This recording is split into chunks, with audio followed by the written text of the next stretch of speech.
जय श्री राधे दोस्तों, जय श्री कृष्णा। आज हम लोग जानेंगे प्रेमानंद बाबा जी से कि हम लोग कौन कौन सी गलतियां करते हैं जिससे हम लोगों का ब्रह्मचर्य नष्ट हो जाता है। तो चलिए आइए सुनते हैं प्रेमानंद बाबा जी को। ये जो ब्रह्मचर्य है, इसके 8 गलतियां होती हैं जिनसे ब्रह्मचर्य क्षीण हो जाता है। पहला, परस्पर दर्शन काम भाव से। स्त्री पुरुष का परस्पर दर्शन, आपने और कोई क्रिया नहीं हुई, केवल आपने काम भाव से युक्त होकर पुरुष को देख लिया या पुरुष स्त्री साधक को देख लिया, बस गंभीरता पूर्वक अंदर वासना पूर्वक आपने देख लिया। अब आपका ब्रह्मचर्य टिक नहीं सकता, किसी भी तरह से क्षीण हो जाएगा, आपको पता भी नहीं चलेगा। ये 8 प्रकार की गलतियों को सुधार कर लिया जाए तो पूर्ण ब्रह्मचर्य का अनुभव होने लगेगा। कभी भी किसी माता बहन की तरफ दृष्टि जाए, तत्काल उनमें भगवती का भाव करते हुए, जगदम्बा का भाव करते हुए, या श्री जी की सहचरियों का भाव करते हुए, या अपनी बहन का भाव करते हुए। हाँ, अपनी बहन में कहीं गलती भावना थोड़ी आती है, अपनी माँ में कहीं गलत भावना थोड़ी आती है, अपनी बेटी में कहीं गलत भावना थोड़ी आती है। ऐसे सद्भाव रखिए, कोशिश कीजिए कि उनके मस्तक और केशों पर, नेत्रों पर दृष्टि न जाए, चरणों पर दृष्टि रहे। जो चाहे आपन कल्याणा, सुजस सुमति शुभगति शुभ नाना, सो परनार लीलार गुसाई, तजो चौथ के चंद्र किनाई। जैसे चौथ के चंद्रमा को देखने से कलंक लगता है, लोग बचते हैं, ऐसे ही माता बहनों के नेत्र, मस्तक और केस, इन 3 को देखने के लिए अपनी दृष्टि को बचा लो। नेत्रों में नेत्र न मिलने पावे, उनके ललाट और उनके केस पास पर दृष्टि न जाने पावे, उनके चरणों पर दृष्टि रहे। संभाषण करना हो तो सर नीचा करके ही उनसे संभाषण करो। ये आद्य शक्ति जगदम्बा के अंश स्वरूपा है, ये श्री जी की सहचरी है। ऐसा भाव रखकर उनसे वार्ता करो। ज्यादा देर वार्ता मत करो, एकांत में वार्ता मत करो। जहां दर्शन हो तत्काल नेत्र हटा लो। अगर दर्शन होते ही आपने काम भाव से उनको देख लिया तो फिर आप ब्रह्मचर्य नहीं रह सकते, या वो ब्रह्मचर्य नहीं रह सकती जिसने पुरुष को काम भाव से देख लिया। पहली गलती। दूसरा है स्पर्श करना, किसी भी बहाने से परस्पर स्पर्श करना, किसी भी अंग का स्पर्श करना। हम भले प्रकट नहीं कर रहे हैं अपनी वासना, लेकिन किसी भी बहाने से पुरुष या स्त्री के शरीर का स्पर्श करना परस्पर विपरीत भावना से, यह दूसरा लक्षण। यदि आप प्रकट तो नहीं कर रहे लेकिन किसी भी बहाने से आप स्पर्श कर रहे हैं, आपके अंदर काम का भाव चल रहा है, तो आप ब्रह्मचर्य नहीं रह सकते, आपका ब्रह्मचर्य क्षीण हो जाएगा। दूसरी गलती। तीसरी गलती, केल विलास क्रीड़ा को देखना। किसी भी जीव के केल विलास क्रीड़ा को देखने से अपने मन में वैसे ही भावुकता प्रकट हो जाती है और हम ब्रह्मचर्य खो बैठते हैं। चौथी बात, परस्पर बैठ करके एक दूसरे के रूप का गान करना। आप बड़ी सुंदर हो, या आप बड़े सुंदर हो, आपकी बहुत याद आती है, या वो बहुत सुंदर है, वो हमको बहुत चाहती है, वो हमको बहुत चाहते हैं। ऐसी परस्पर में वार्ता करना या एकांत में उसके गुण कीर्तन करने से ब्रह्मचर्य का नाश हो जाता है। पांचों, एकांत में बैठ करके भाषण करना। एकांत में बैठकर कभी भी साधक को ऐसी गलती कभी नहीं करनी, भले वो भागवती उपदेश क्यों न हो। जब आप देख लीजिए कि हमारे चित्त पर पुरुषत्व का अभिमान नष्ट हो गया है, किसी भी स्थिति में हमारे हृदय में भावना नहीं आएगी कि भोग्य वस्तु है, तो फिर सच्चिदानंद भगवान की अपार कृपा है, फिर त्रिभुवन में आपको कोई हिला नहीं सकता। नहीं स्वात्मा रामम विषय मृग तृष्णाम भ्रमयति। ज्ञानी भ्रष्ट हो सकता है लेकिन बोधवान नहीं, भक्त विचलित हो सकता है लेकिन प्रेमी नहीं। जो प्रेम से युक्त हो चुका है, जो बोध संपन्न महापुरुष है, क्योंकि जब सर्वत्र सच्चिदानंद में भगवान श्री कृष्ण दिख रहे तो कौन किसको भ्रष्ट कर सकता है।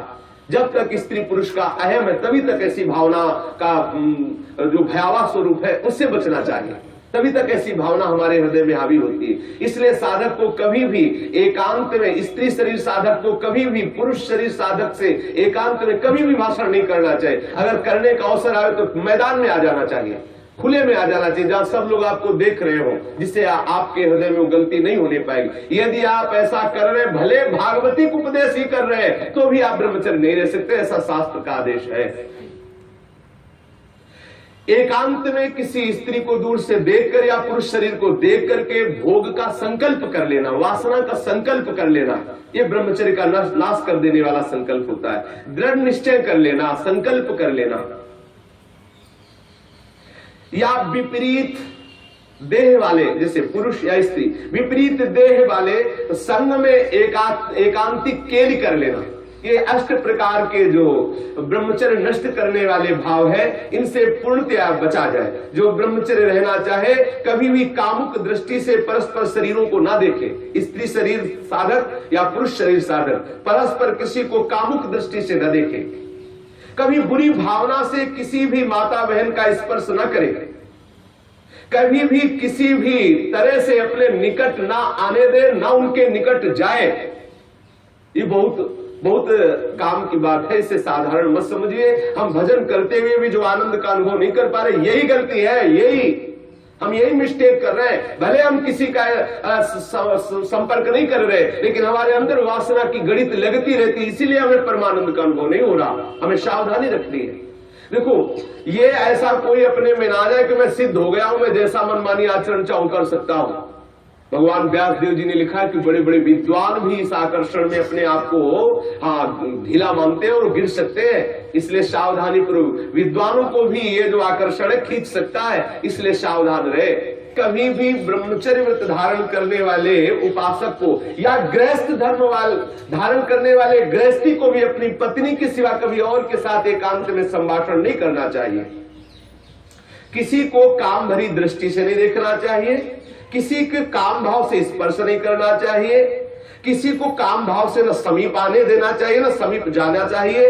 कभी किसी को एकांत में परस्पर विरोधी शरीर वाले को, स्त्री पुरुष शरीर वाले को खेलना नहीं चाहिए। कोई भी खेल अकेले में नहीं खेलना चाहिए। कभी भी एकांत में बैठकर मजाक नहीं करना चाहिए, कभी भी एकांत में बैठकर बातचीत नहीं करनी चाहिए। अपने मन को ही आप मित्र और शत्रु समझो। विषयों में लगा हुआ मन शत्रु है और प्रभु के भजन में लगा हुआ मन मित्र है। इसलिए सावधान, कभी भी एकांत में ब्रह्मचर्य व्रत धारण करने वाले को स्त्री का संग कदापि नहीं करना चाहिए, नहीं तो उसके हृदय में वासना जागृत हो ही जाएगी। इसलिए सावधानी रखनी चाहिए। ये जो इन गलतियों का सुधार कर लेता है, वो ब्रह्मचारी पूर्ण रूप से ब्रह्मचर्य रह सकता है। एक बार फिर ध्यान दिया जाए, किसी भी तरह से हम किसी भी माता बहन को या माता बहन किसी भी पुरुष को काम दृष्टि से न देखें। दूसरी बात, किसी बहाने से हम परस्पर स्पर्श ना करें।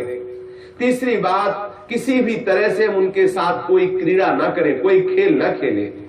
किसी भी तरह से हम चार लोग बैठ करके उनकी प्रशंसा ना करें जिनके प्रति हमारा मन आकर्षण हो चुका है।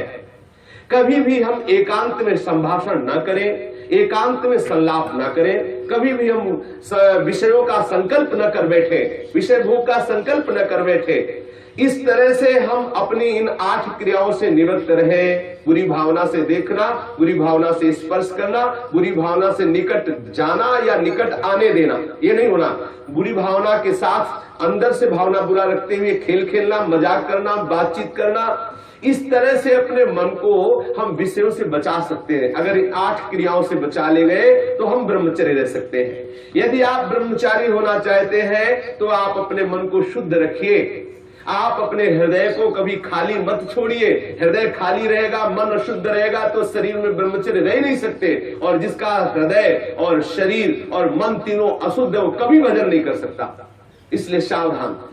आज तो और बहुत बुरी दशा हो रही है, भक्ति के नाम पर वासना का पोषण करते हैं। भक्ति के नाम पर हम सखी तुम सखा, ये समझ जाने कौन सा नाटक। भगवान कैसे कैसे प्रपंच चल गए हैं, कैसे कैसे प्रपंचिक लोग अपनी वासना की पूर्ति के लिए भक्ति का आडंबर कर रहे हैं। भक्ति को हंसी मजाक समझा जा रहा है। राधा कृष्ण की महाप्रेममयी लीलाओं को कैसे किस भावना से घसीटा जा रहा है। बहुत दुर्गति होगी, बहुत सावधान। वो देख रहा है जो सबको देख ले। अरे कोई देखे न देखे, तुम तो देख ही रहे हो ना, तुम्ही को वहां बोलना पड़ेगा, वहां तुम छुपा नहीं सकते।